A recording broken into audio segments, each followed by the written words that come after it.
د خپل بچو په دوستانو باندې نظر ساتل پکار دي. کو زمونږ او تاسو د بچو دوستان خوي نو زمونږ بچي به هم فرمانبردار او ښه جوړيږي، او کو دوستان غلط وي نو زمونږ بچي به هم نافرمانه او غلط جوړيږي.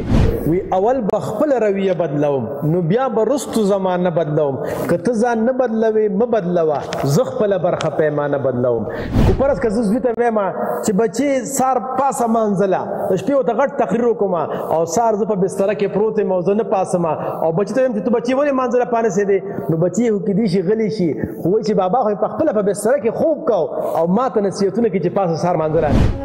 د خدای دپاره پښتنو سانونه وپېژنئ، ستاسو دپاره خو به ځان له پیغمبر نه راځي. دی ډاکټر صاحب محترم، زموږ سوال دا دی ستاسو نه چې د نن سباني بچي د مور پلار خبره ولې نه مني، د دې څه وجه کیدای شي مین؟ اسارتل صاحب وی اول به خپل رویه بدلوم نو بیا به رستو زمانه بدلوم، که ته ځان نه بدلوي م بدلوه زه خپله برخه پیمانه بدلوم. نو زما خوږه بچي چې کم مور پلار غواړي چې زما بچي زما خبره ومني، لومبې به دغه مور پلار ځان ښه مور پلار جوړوي او ښه ښځه او خاوند به جوړوي او ښه سړی او ښه ښځه به جوړوي، نو رستو به د دوی بچي د دوی خبره مني.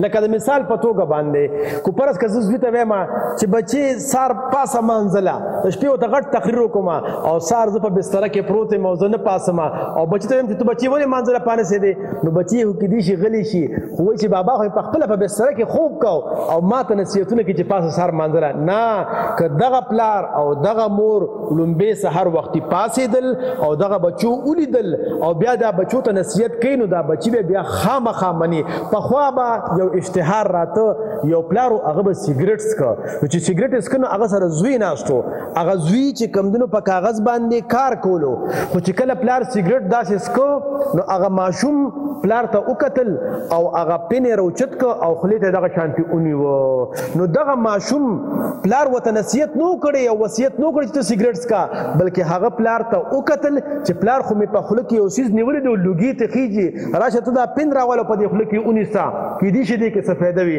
نو هغه د عبرت د پلار نه د سیګریټو واغسته. نو چې کم پلار وایي چې زما بچي خبره نه مني نو تاسو وګورئ دوه وجې کیدای شي، یا به دغه مور پلار د خپل مور پلار نافرمانی کړې وي او خبره به یې نه منلې وي، یا به د مور پلار عمل د خپل نصیحت نه برخلافه وي، یعنې هغې به غواړي چې بچي ښه سړي جوړ شي او په خپله به ښه سړي او ښه ښځه نه وي.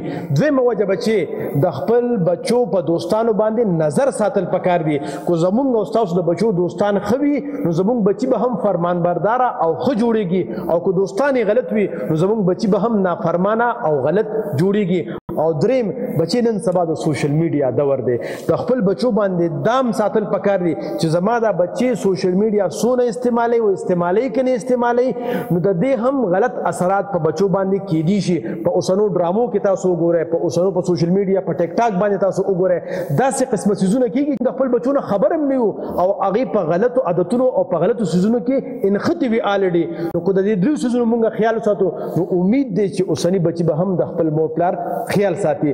لومبې دا خبره شوله چې مور پلار سوی او کوم نصیحت کوي لومبې عمل به په خپله کوي. دویم کو دی د مور پلار نافرمانه وي نو دغه مور پلار به اول د خپل مور پلار فرمانبرداري شروع کوي، وروسته به د دوی بچي د دوی فرمانبرداري شروع کوي. او دریمه د خپل بچو په غلطو دوستانو باندې نظر ساتل پکار دي. او څلورمه د سوشل میډیا د غلط استعمال نه خپل بچي بچ کول پکار دي. نو ان شاء الله بیا زمونږ او ستاسو بچي زمونږ خبره مني. ډاکټر صاحب محترم تاسو جواب راکول ډېر ډېر مننه. خوشحال اوسئ، وطن آباد اوسئ، بریالي اوسئ. د خدای دپاره پښتنو سانونه وپېژنئ، ستاسو دپاره خو به ځان له پیغمبر نه راځي.